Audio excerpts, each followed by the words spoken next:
Vous aussi, vous ne faites plus confiance au système bancaire parce que personnellement, je viens de vendre un appartement, j'ai fait une plus-value et croyez-moi, aujourd'hui, je réfléchis à 2 fois avant de mettre cet argent sur un compte épargne. Donc Benjamin, qu'est-ce que tu en penses? Quelles sont les alternatives qui s'offrent à moi?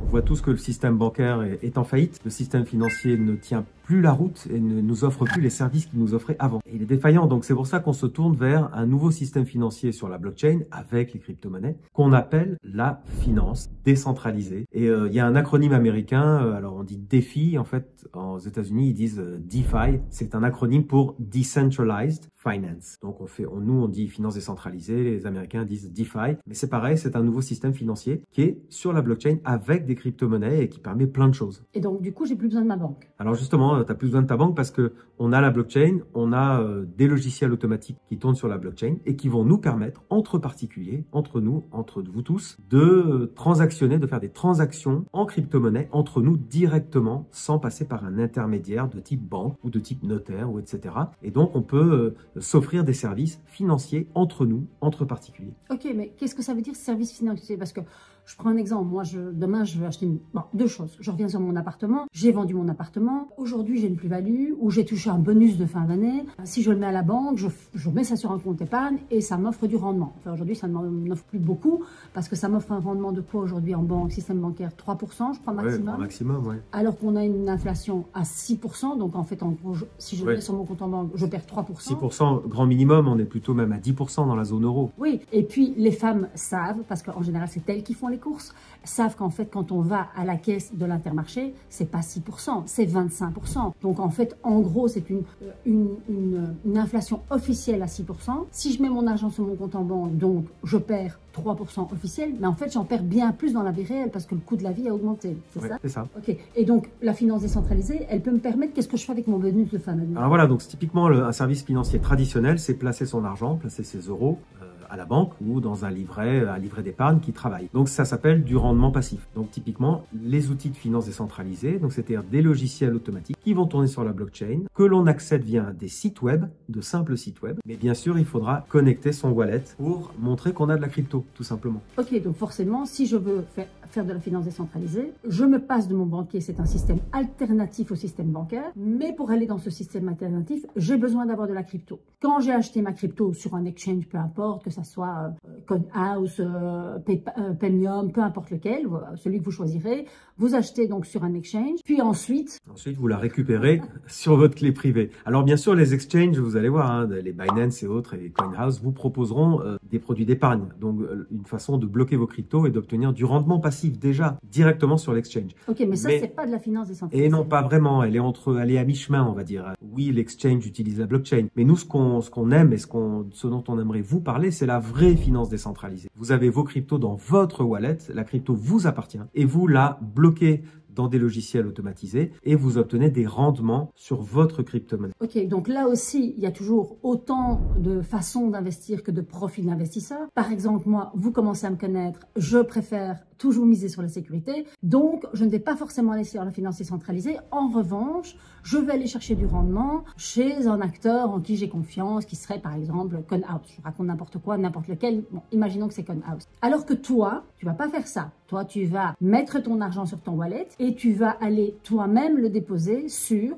donc sur des outils décentralisés de type Uniswap, c'est le plus connu pour faire des échanges de crypto-monnaies, ou alors il y a d'autres protocoles, AAV aussi, pour prêter et emprunter sa crypto. Et en fait, on peut retrouver donc dans l'univers de la finance décentralisée, on retrouve tous les services qu'offre traditionnellement une banque. Donc effectivement, un service donc d'emprunt aussi, où on peut emprunter de l'argent pour acheter une voiture par exemple. Donc ça, on peut retrouver ce type de service sur la blockchain. Alors ça va être évidemment différent parce qu'il n'y a pas de banquier qui va analyser votre dossier. Ok, donc c'est plus risqué. Donc, alors il y a le risque, comme toujours dans la blockchain, c'est des risques de développement de smart contract, hein, c'est ce fameux logiciel qui tourne sur la blockchain. Donc ce smart contract doit être audité, il doit être robuste et il doit exister depuis un certain temps. Donc des grands protocoles très connus comme effectivement Uniswap sont des protocoles, donc des logiciels, des smart contracts qui tournent depuis longtemps. Ok, par exemple, si je vais sur AAV, c'est eux qui garantissent la sécurité. Enfin, c'est pas qu'ils garantissent la sécurité, mais ils ont audité les smart contracts. Voilà, ils sont audités. En fait, cette sécurité, cette confiance repose sur le code, comme et pas sur l'homme. Et plus sur l'humain. Avant, dans un système de finance aujourd'hui,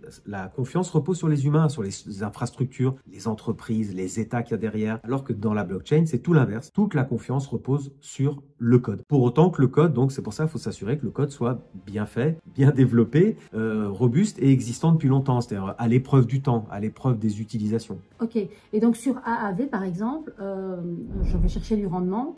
Donc j'ai droit à quoi? Sur AAV, tu peux aller déposer tes cryptos déjà. Donc tu obtiendras un petit rendement, mais c'est pas en garantie. L'intérêt du protocole AAV, hein, qui s'écrit AAVE, il y a plusieurs prononciations, mais ce protocole vous permet surtout d'emprunter de la crypto. Donc vous en déposez pour en emprunter de nouvelles cryptos. Ok, donc un peu comme dans le système bancaire où j'ai 200 000 euros sur un compte, je dis à mon banquier, ok, je bloque mes 200 000 euros sur un compte pendant 2 ans, et pendant ce temps-là, tu m'en prêtes, je sais pas moi, 180 ou 160, je fais une action, un coup one shot pour faire une plus-value. J'achète un petit studio, je revends dans l'année et je te rends ton argent et je récupère mes 200 000 euros. Et j'ai fait tourner, en fait, j'ai fait de l'argent sur de l'argent qu'on m'a prêté sans risquer les miens. Enfin, oui, un peu risqué quand même. Oui, alors c'est ça, ce qui est intéressant, c'est que ça s'appelle du prêt sur gage. En fait, ça existe depuis la nuit des temps, le prêt sur gage. En fait, on gage une partie de sa crypto et le protocole vous en prête un peu moins, évidemment, parce que le protocole se garantit avec les cryptos que vous mettez en gage. Donc, vous bloquez dans le protocole. Le protocole, c'est le smart contract. Vous bloquez de la crypto et le smart contract vous en prête d'autres. En fait, qui vous les prête? Ce sont les particuliers, comme toi et moi, qui ont mis dans un panier commun leur crypto. Et dans ce panier commun, vous allez pouvoir, tout à chacun peut aller piocher de la crypto. C'est ce qu'on appelle une pool? Alors, les pools de liquidité, c'est plus exactement pour favoriser les swaps entre cryptos, donc les échanges. Donc, la pool, c'est vraiment dans les swaps de crypto, typiquement Uniswap. Donc là, vous mettez en général 2 cryptos bloqués dans un panier. Mais là, non, vous pouvez mettre qu'une seule crypto. Vous mettez de l'Ether chez AAV. Vous bloquez votre Ether, mettons un Ether, et vous pouvez emprunter 80% de la valeur de cet Ether. Donc, vous pouvez emprunter un stablecoin ou encore de l'Ether. Donc, vous pouvez déposer de l'Ether pour emprunter plus d'Ether. Ok, combien de temps? Le temps est infini. Mais c'est pas défini dès le départ? Non, c'est-à-dire que le protocole peut attendre des années et des années. Alors, pour l'instant, c'est un protocole qui existe depuis quelques années, mais je dirais, il n'y a pas de limite de temps. C'est ça qui est dingue. C'est-à-dire que tu poses un Ether, tu peux le récupérer dans 10 ans. Ok, donc, et ça m'offre du rendement, c'est ça? Alors déjà, il travaille avec du rendement à quelques pourcents. Et en plus, tu auras emprunté des nouvelles cryptos. Et avec ces nouvelles cryptos, qu'est-ce que tu peux faire? Soit tu as un projet de vie dans la vie réelle, donc tu as besoin... Attends, donc, mais je peux pas faire ça avec Bitcoin. Tu peux emprunter, du Bitcoin, donc sur ce qu'on appelle du Bitcoin wrappé, donc du Bitcoin synthétique, un Bitcoin installé sur Ethereum, s'appelle un bridge. On fera une vidéo là-dessus, c'est intéressant, parce que c'est toute une nouvelle technique. Mais donc, ok, on oublie Bitcoin. Donc, imagine maintenant, j'achète des Ethers. Voilà. Ok, j'achète des Ethers. Aujourd'hui, je sais plus à combien il est, 1800. Ouais. Ok, je l'achète à 1800 euros. Je le mets sur AAV, je le bloque, et pour une durée qui n'est pas définie. Avec ça, j'emprunte 80% du montant. Ouais. Avec ces 80%, je rachète de l'Ether. Exact. Je me mets dans mon canapé et j'attends que ça monte. Et dans 5 ans, il est à 80 000 euros. Soyons fous. Soyons fous. Et je revends tout. Alors, non seulement tu revends tout, non seulement tu rembourses ta dette allègrement, les doigts dans le nez, si je puis dire. Donc, tu rembourses ta dette, donc tu récupères ton Ether, qui en attendant a pris une valeur incroyable. Non, mais Benjamin, pourquoi est-ce que tout le monde ne fait pas ça? C'est juste... Mais parce que les gens savent pas. Et on est là pour vous expliquer que ça existe. D'où l'intérêt de prendre des formations avec nous. Parce qu'en fait, ça, c'est de l'éducation financière. Et vous aussi, vous y avez droit. Parce que, effectivement, quand vous naissez dans une famille où il y a beaucoup d'argent, la transmission de l'éducation financière, elle se fait de génération en génération. Alors que quand on est dans une famille lambda, normale, voilà, on bosse, on construit son patrimoine, eh bien, on n'a pas cette éducation. Parce qu'à l'école, on vous apprend l'éducation sexuelle, mais ça s'apprend tout seul sur YouTube. On vous apprend pas l'éducation financière. Et donc, vous avez le droit de faire ça. Évidemment, n'y allez pas tout seul. Faites-vous accompagner. Moi, par exemple, au départ, je ne me sentais pas du tout capable d'y aller. En revanche, j'ai de la chance d'avoir un associé qui est calé en finance décentralisée et qui m'a accompagné là-dedans. Et aujourd'hui, je me dis, mais c'est juste dingue. Comment est-ce que tout le monde n'a pas accès à ça? Parce que vous aussi, vous pouvez y avoir accès à ça. Et en plus, vous n'êtes pas obligé d'acheter une crypto, donc vous pouvez acheter une fraction de crypto. Oui, c'est ce que j'allais dire. On peut tester le système avec 20 euros. C'est absolument rien. On peut déposer 20 euros, en emprunter donc 10 euros, s'amuser avec ça, voir comment on fait. Donc on dépose de l'Ether, on emprunte un stablecoin. Avec ce stablecoin, on va racheter des Ethers sur Uniswap. On va faire un swap. Et puis on attend, on voit si ça monte, on voit si ça descend. Il faut préciser aussi que le système est très souple. Sur AAV, par exemple, on peut, si on voit que on veut renforcer sa position, on peut rajouter encore de l'Ether. Une semaine après, un an après, on peut rajouter de l'Ether en dépôt, ce qu'on appelle un collatéral, qui va garantir votre prêt pour emprunter encore plus. Et on peut aussi rembourser petit à petit. Si on a emprunté, mettons, 10 000 euros, je fais exprès une grosse somme, l'équivalent de 10 000 euros en stablecoin, on n'est pas obligé du jour au lendemain de rembourser 10 000 euros. On peut en rembourser 2 000 et puis attendre et progressivement rembourser sa dette pour ensuite récupérer son euro. Ce qui est très différent, alors dans les systèmes bancaires, il y a ça, on rembourse l'emprunt d'un appartement tous les mois, mais ce qui est très différent du prêt sur gage, où en général on vous demande un an après de rembourser l'intégralité de la somme. Ok, mais ça, enfin, on dirait que c'est le Père Noël qui parle, ça a l'air tellement facile. Quel est le risque? Une fois de plus, le risque c'est le code. Alors si on parle d'Uniswap, des grands protocoles comme Balancer, comme Curve, Bifi. Alors je vous balance un peu des termes. Ce sont des noms de protocoles que vous retrouvez sur Internet. Ce sont des sites web, tout simplement. Si vous voulez, de toute façon, si vous ne trouvez pas, vous nous écrivez un petit commentaire et on vous enverra tous les liens. On vous enverra tout ça. Donc tous ces protocoles existent depuis quand même déjà un certain nombre d'années, parfois 3 ans, 4 ans, 5 ans maintenant. Donc on a du recul. On voit ceux qui sont fragiles, ceux qui se sont fait hacker. Parce qu'une fois de plus, c'est pas la blockchain qui se fait hacker, mais c'est le site web, soit le smart contract qui est mal codé. Donc maintenant, on a du recul. On sait que les grands protocoles ne se sont pas fait hacker. Donc là, il y a la confiance qui s'installe. Et on sait qu'ils sont très utilisés. Sur AAV, il y a plus de 8 milliards de dollars d'argent bloqué. Est-ce que ce sont des particuliers qui investissent ou des entreprises? Il y a les deux. Il y a en particulier, bien sûr, les entreprises et les fonds d'investissement et maintenant sur les banques. AAV? Oui, sur AAV, sur d'autres protocoles aussi. Attends, j'ai encore une question. Au niveau de la sécurité. Donc, quand je bloque mes Ethers, par exemple, mes Ethers sur AAV, ok, je les mets en gage. Eux, ils s'en font quoi de cette crypto? Ils la mettent sur un wallet, un code wallet où c'est en sécurité, oui. Où ils font tourner cet argent? Parce que s'ils font tourner cet argent, il y a du risque. Non, alors c'est une bonne question parce que dans la banque traditionnelle, on sait que le banquier joue avec notre argent. Or là, dans les protocoles de DeFi, donc dans les smart contracts, c'est open source et le code est visible sur un explorateur de blocs, c'est-à-dire que non seulement on voit tout ce qui se passe dans le smart contract, tout l'argent, tous les tokens qui y sont mis et qui sortent, on les voit. On voit quelle clé privée va gérer, donc quelle wallet gère l'argent. Oui, mais Benjamin, toi, tu parles déjà comme quelqu'un qui connaît. Oui. Moi, ma cible, ceux à qui je veux parler, ce sont les bons responsables de famille qui, à un moment donné, par défaillance de confiance, se disent « ce n'est plus possible, je ne peux plus, je n'ai plus confiance dans mon banquier oui.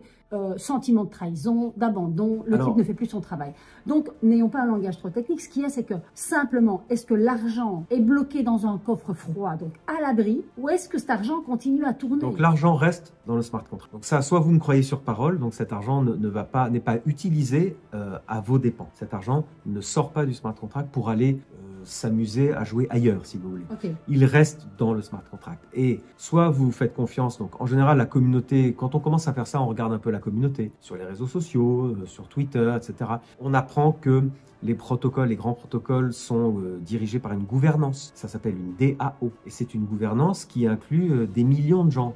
Pas des millions, mais des milliers de gens qui vont faire des propositions, qui vont surveiller le protocole, qui vont le monitorer, et tout ça de manière totalement transparente. Okay. Mais ce qui est rassurant dans ce que tu dis, c'est que les grands fonds investissent, enfin bloquent leur stock de crypto sur AAV. Oui, typiquement la Société Générale, ça fait déjà quelques mois, on te fait un emprunt en stablecoin auprès d'un protocole de DeFi. Il s'appelle MakerDAO et c'est un protocole qui gère le stablecoin, le DAI. Mais bon, peu importe, vous voyez que les grandes banques s'intéressent déjà fortement à ça. Pourquoi? Avantage de la finance décentralisée, c'est transparence du code, c'est fluidité des échanges, ça se passe rapidité, ça se passe en un instant sur la blockchain, avec des frais ultra minimes par rapport aux frais bancaires traditionnels et avec une communauté, une gouvernance décentralisée. Donc c'est un système tout nouveau, extrêmement puissant, qui évidemment remplacera la finance traditionnelle. Je ne sais pas quand, dans 5 ans, dans 10 ans, dans 15 ans, Mais bien sûr que toutes les banques vont s'emparer de ça. Après, le challenge, ça va être, est-ce que nous, particuliers, on va pouvoir continuer à faire ça librement ou est-ce qu'on va être très surveillé par les États? Alors, si vous voulez en savoir plus, on est disponible sur toutes les plateformes d'écoute pour notre podcast NFT Business. Vous pouvez nous trouver sur notre site internet nftbusiness.tech et évidemment, on donne des formations, donc on est là pour tout vous expliquer. Mais bon, de toute façon, on vous fera plein de vidéos pour vous expliquer tout en détail parce que là, on avait un planning de choses à dire sur cette vidéo et on a dit on s'est arrêté au premier point. Donc, on va en refaire plein. Voilà. Mettez-nous des petits commentaires. Oui, merci. À bientôt.